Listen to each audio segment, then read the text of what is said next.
আমাদের বাপের সাথে বেয়াদবি করি, আল্লাহ না করুক, মায়ের সাথে বেয়াদবি করি, মা বাপ কি বলবে যে আয় বেটা তোরে মাফ করে দেই, আয় মাপ চা, মাফ করে দেবো বলবে? মা এবং বাবা সন্তানের জন্য কল্যাণকামী। মা বাবা মনে মনে এটা ফিল করেন, ছেলেটা যদি এত বড় বেয়াদবি করলো, যদি মাপ চাইতো মাফ করে দিতাম, এটা ফিল করেন, কিন্তু মুখ খুলে বলবেন না যে আয় মাফ করে দেই।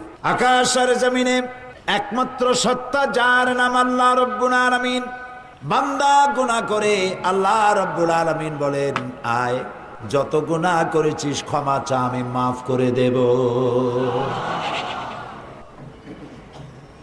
মানুষ গুনাহ করবে আর আল্লাহ তাআলা ক্ষমা করবেন, কারণ তার নাম হচ্ছে রহমান রহিম। এর অর্থ এই নয় যে আপনি জেনে বুঝে গুনাহ করবেন আর মাপ চাইতে থাকবেন, গুনাহ করবেন আর মাপ চাইতে থাকবেন, এক পর্যায়ে মনে করবেন যে গুনাহ করি নেই, তারপরে বুড়া বয়সে মাপ চাই নেব। এরকম যদি হয় তাহলে এই ধরনের তওবা নিয়ে যারা তামসা